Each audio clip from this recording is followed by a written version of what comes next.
Hello all, how we're getting on? So we're back again with another video. So we're back with the match review of our 2-1 win against Birmingham City yesterday. But just before we touch on that, just a little update on the shirt giveaway we're doing. So you can see the shirt behind, the nice England shirt. Like I said on the unboxing video, if we can get to 400 subs, then we'll do the score predictions, enter into a draw to win the shirt. But at this moment in time, we're currently at about 281 subs, so it doesn't look as though we're going to get that before Tuesday night. If we do, great. What I might do is I'll see how we get on today tomorrow, and I might reduce that if we can get to 300.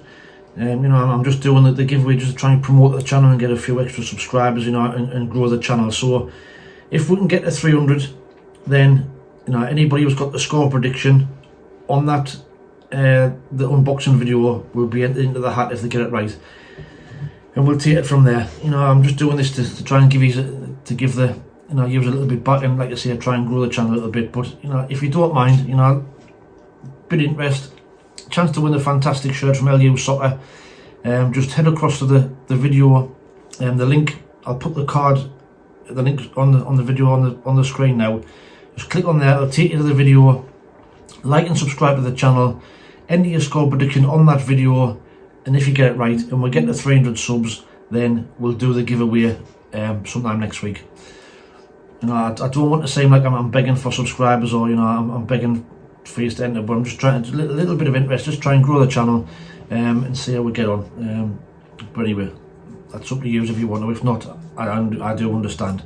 So the match yesterday. So we started off, we made, I think it was 2 changes. So we're Patterson in goal. We had Gooch, Hume, Bat and Dennis Serkin. Roberts, Neil and Michu. Ahmad, Pritchard and Clark. So out went, no, that's not right, is it? Right, start again.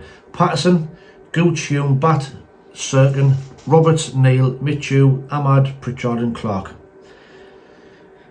So Michu came in for Ekwa, and that was the change that we made.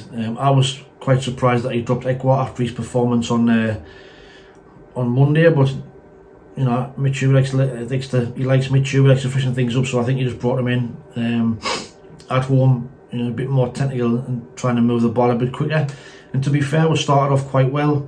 You know, we did the first 20 minutes we were bright. We had a good chance, I think, where Roberts had a one cleared off, or crossing. Pritchard just couldn't get on the end of it. Defender cleared it. When we started bright and we looked good, you know, Ahmad and Roberts were linking them quite well. But again, maybe guilty a bit overplaying at times. But then against the run of play, you know, they go and score. And the lively Tahith Chong that they've got on loan from United, he looked really good all day yesterday. Went down the right hand side, you know, cross in, and George Hall tapped it in. So let's have a look at the goal now. So here it is on the screen. Really heavy touch from Pritchard. Bakuna, Ryan's one challenge. Chong onto his left foot. Hall must finish. George Hall does finish.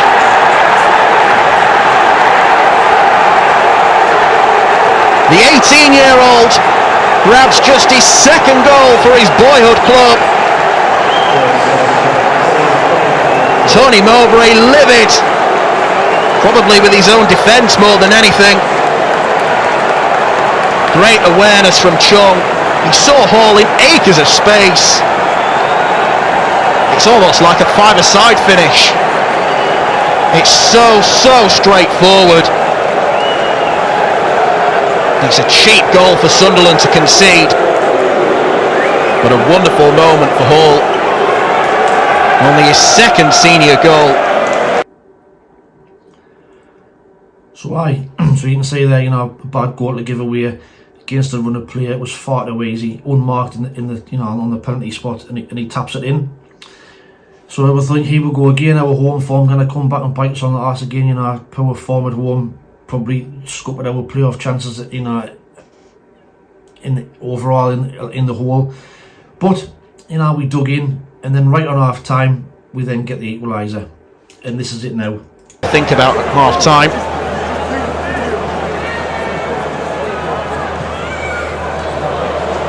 High one from Pritchard. Bart heads down.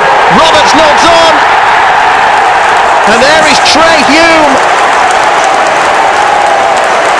A timely equaliser for Sunderland.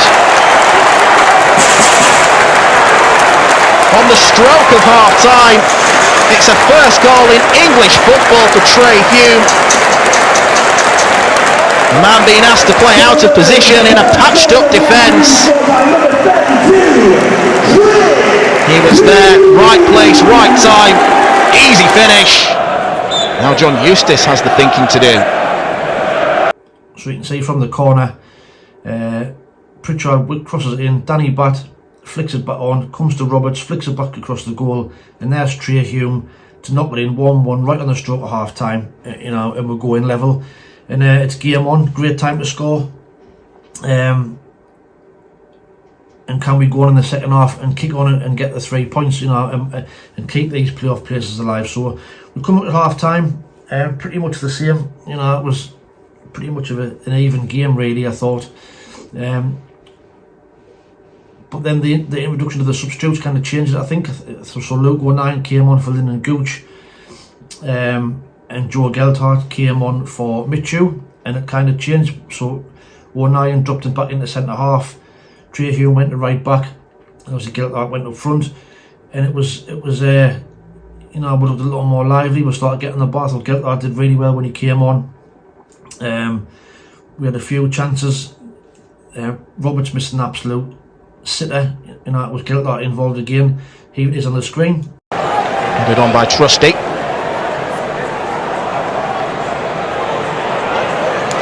Given away. Roberts, so good at driving forward. Back from Gelhardt, this is Patrick Roberts! And that is a shocker.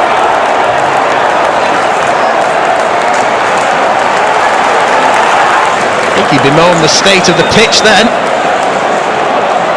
That one touch, maybe the ball skipped up off the turf. No real excuses though, he should be scoring that, player of his ability. So you can see, Gelthardt gets the ball, Roberts plays the ball to Gelthardt back to Roberts, and how he's missed from there. I think he looks down at the pitch, but when you see it, it's not the pitch, it's just a bad finish. Really, really poor finish. And you think, is it going to be one of them days? Are we not going to get the goal? And then, Mr. Reliable, who has been all season, Ahmad pops up with the winner. It's an absolutely great goal, another fantastic goal. And here it is on the screen.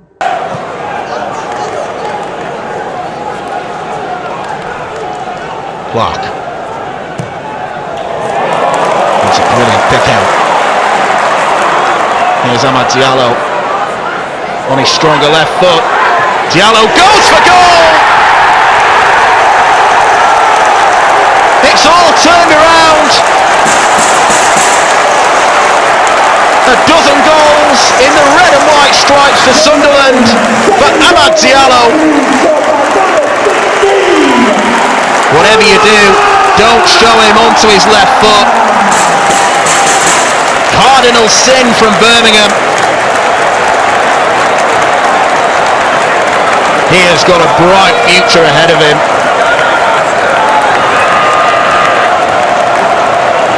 Right in the corner. So you can see, Jack Clark gets the ball left hand side, switches play into Ahmad. It looked like a touch of handball, but I think it comes over his chest. He goes to chest it down, takes it down, cuts on his inside, and on that left foot, it's in the bottom corner. A great finish, and it's 2-1, and playoff dreams are back on again, back alive.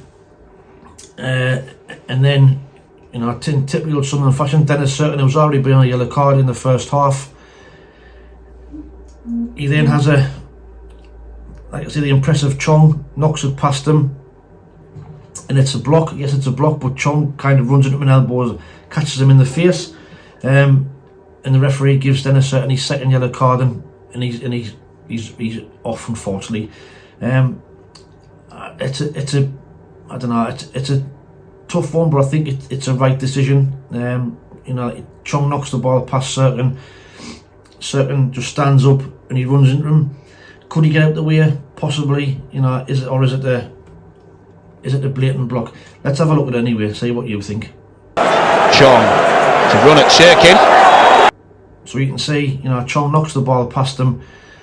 Cirkin kind of stands up. Chong runs into him, actually busts Cirkin's nose. Referee gives him a red card. But anyway, that's with 10 minutes to go.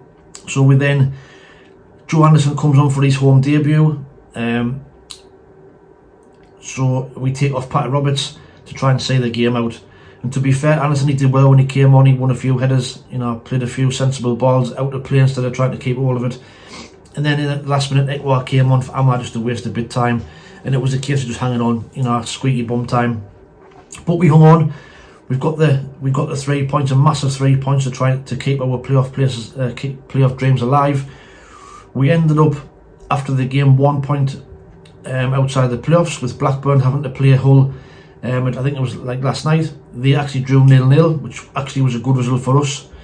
So we're now 2 points outside the playoffs with 3 games to go. Blackburn have got 4 games to go. So it's all to play for. You know, if we can beat Huddersfield on Tuesday night, then, you know, we're going to be in a great position. And we've been looking at the fixtures, and Blackburn's got a really hard run in. So we'll see. You know, all we can do is keep focusing on what we do, how we play, win our games, starting on Tuesday night. You know, and then we'll see where it takes us. But that's the match review. You know, let us know what your thoughts are in the comments below. Do we deserve the win? Just want to touch on again at the end, though, you know, idiot Birmingham City fans, when they scored the goal, you know, chucking flares again. And yet again, we're speaking about this issue where, you know, away fans up there, it's not working. You know, we've spoken about it time and time again, and it's going to take for somebody to get seriously injured before something's done. That flare yesterday actually hit a person in a wheelchair, a wheelchair user, and also narrowly missed a young child. So, you know, absolutely disgraceful behaviour from the Birmingham fans. There's absolutely no call for it at all. You know, they don't realise the damage it can do. So the club now needs to do something about it. You know, it's beyond a joke. It's been going on all the season with certain clubs. You know, do we ban them fans from coming up next season? You know, this netting that we've been speaking about, there has to be some kind of solution. The club's got to act, because somebody is going to get seriously hurt. You know, they're supposed to have put these extra searches on, these sniffer dogs and all that sort of stuff, but obviously somebody's getting through with one, and it could have been another nasty injury yesterday. So come on, Sunderland, do something about it and get this sorted out, because, you know, it's not on. You know, these idiot minority fans are spoiling for everybody else, and somebody's going to get really hurt. But if you were close to the incident, you know, let us know what it was. You know, if look on the screen, I've got the screenshot here of where it landed and where it was. You can see it's absolute disgrace. Like I say, it boils my piss when I see stuff. You know, people coming in to watch a football match. I didn't expect to be getting pelted with flares and God knows what from away supporters. So, you know, just pack it in. There's no need for it. But anyway, thanks for watching. Like I say, if you don't mind, if you want to enter the competition, head across to the video with the unboxing. Leave your score prediction for the Tuesday's game against Huddersfield Town. If we get to the 300 subs, I've dropped it from 400. Then we'll give the shirt away to anybody who's got the correct score. We'll put everybody's name in a hat. But like I say, as always, please like and subscribe to the channel. Be greatly appreciated. But as always, thanks for watching. Take it easy, stay safe, and we'll speak soon. Ta-ra.